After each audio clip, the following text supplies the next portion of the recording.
अस्सलाम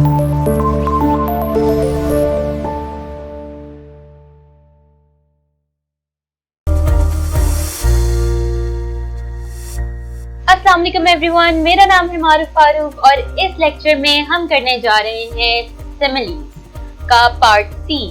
आपको दिया गया है आपके यूनिट 3 में, जिसका नाम है ट्राई अगेन, हमारी पोएम है। स्टार्ट करते हैं इसको फिर।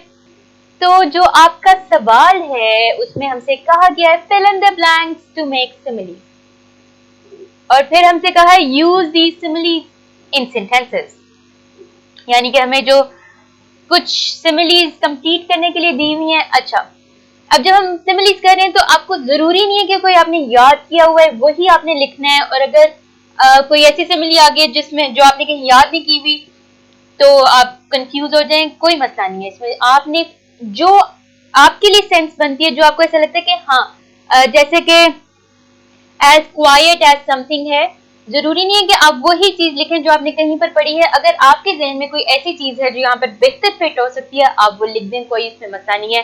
बस ये है कि खूबसूरत लगनी चाहिए, उसका मतलब अच्छा होना चाहिए और वहां पर फिट होना चाहिए वो वर्ड। मैं भी इस वक्त ये करने जा रही हूँ, blank as a turtle. Turtle होता है कछुआ, तो जो सबसे ज्यादा कॉमन चीज है वो यही है कि स्लो एज अ टर्टल, या हम लिख सकते हैं as slow as a turtle. इसका अब सेंटेंस में क्या लिखूंगी? राबिया राइट्स एज स्लोली कर दें। अच्छा, आप थोड़ा सा उसमें चेंज कर सकते हैं अपने जुमले के मुताबिक, कोई आपको कुछ नहीं कहेगा इस बात पे, ठीक है। Rabia writes as slowly as a turtle, यानी कि राबिया जब लिखती है तो वो इतनी आराम आराम से लिखती है, इतने आहिस्ता लिखती है जैसे कि एक कछुआ हो। कछुए से बड़े प्यारे होते हैं, मुझे पसंद है कछुए, और वो 400 साल तक जिंदा रहते हैं। Imagine that. अच्छा, अगला हमारे पास है एज क्वाइट एज ब्लैंक। अच्छा, क्या चीज खामोश होती है? जो मैंने सोचा, मुझे ऐसा लगता है कि डेजर्ट्स बड़े खामोश होते हैं, यानी कि सहरा। अच्छा, अगर यहाँ पर होता एज ड्राई एज, यानी कि खुश्क, ड्राई का मुझे पता है खुश्क, तब भी आप डेजर्ट लिख सकते थे। क्वाइट के साथ भी आप डेजर्ट लिख सकते हैं, क्वाइट के साथ आप नाइट भी लिख सकते हैं, लेकिन क्योंकि हमारा अगला ब्लैक एज है तो उसमें मुझे नाइट ज्यादा पसंद आ रहा है, तो हम यहाँ पे हमने लिख दिया एज क्वाइट एज डेजर्ट, यानी कि ऐसे खामोश जैसे कि कोई सहरा हो। अब हम क्या कहते हैं, हम इसमें जो सेंटेंस लिख सकते हैं आफ्टर द गेस्ट, ठीक है, मैं लिख के आपको देती हूँ। आफ्टर द गेस्ट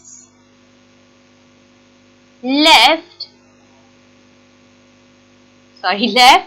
कॉमा, यानी कि मेहमानों के जाने के बाद माई हाउस बिकेम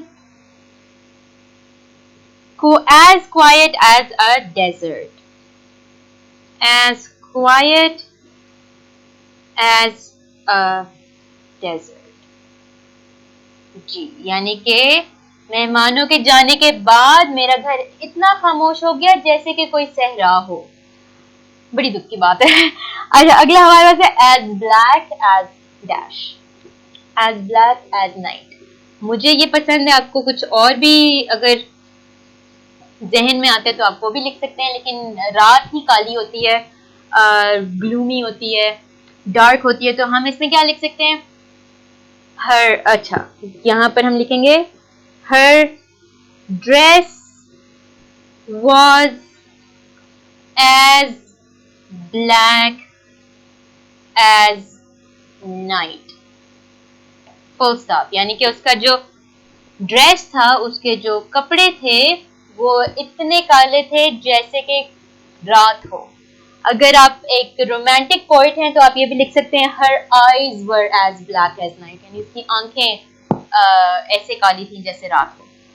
तो ये हमारे पहले 3 हैं, अब हम करेंगे अगले 3। जी, हमारी अगली सिमिली है एज टॉल एज, यानी कि इतना ऊंचा लंबा जितना के मेरे ख्याल में मैं लिखना चाह रही हूँ ट्री। इसको वैसे ये भी कर सकते हैं as tall as a tree, कि इतना लंबा जैसे कि कोई दरख्त हो। इसमें लिख सकते हैं Ali is as tall as a tree. अच्छा, ये बड़ा सिंपल सा सेंटेंस है, लेकिन ये बड़ी सिंपल सी सिमिली है। जिस तरह की आपको सिमिली आएगी उस तरह का सेंटेंस लिख दें, आसान सा ये। अगला हमारे पास है blank as a lemon. Lemon का जो टेस्ट होता है ना उसको हम कहते हैं सावर, SOUR, खट्टा। ठीक है, तो सावर, अच्छा जरूरी नहीं है कि सावर हम लिटरल सेंस में इस्तेमाल करें, कि हम यही कहें कि कोई खाने के साथ ही इसको इस्तेमाल करें। हम किसी के एटीट्यूड की भी ये बात कह सकते हैं कि जैसे कि कोई ऐसा इंसान जो बात बात पे मूड खराब कर ले, उसको भी हम कहते हैं why is this person so sour, यानी कि ये बंदा क्यों इतना सावर है, यानी इतना बुरा एटीट्यूड क्यों है इसका। तो इसमें सेंटेंस लिख सकते हैं जो जैसे हमें पिछले क्वेश्चन में भी एक जुमला दिया गया था, Ikraj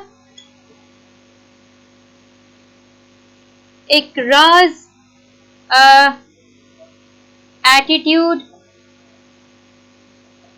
is as sour as a lemon। थोड़ा से सेंटेंस को लंबा कर देते हैं, because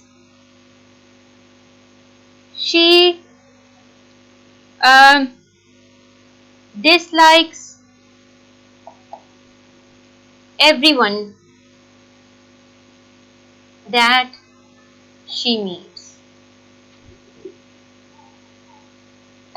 अच्छा, क्या लिखा मैंने लिखा इकरा's attitude is as sour as a lemon because she dislikes everyone that she meets। यानी कि इकरा का जो एटीट्यूड है एक नींबू की तरह खट्टा है, क्योंकि जिससे भी वो मिलती है उसको वो पसंद ही नहीं आता, डिसलाइक करती है वो हर किसी को। अच्छा, आखिरी हमारे पास है blank as honey. I think ये सबसे ज्यादा आसान चीज है, स्वीट एज हनी। लेकिन अगर आप जरा रिबेल हैं और आप जरा हटके कुछ लिखना चाहते हैं तो आप इसमें स्टिकी भी लिख सकते हैं, क्योंकि जो शहद होता है वो थोड़ा सा चिपचिपा भी होता है। लेकिन स्वीट ठीक है, स्वीट के साथ ही चलें, स्वीट एज हनी। अब इसी को हम उल्टा कर सकते हैं, जो पिछला सेंटेंस था हम क्या लिख सकते हैं, Hafsa is as sweet as honey because she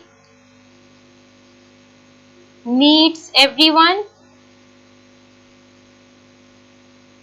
with a smiling face।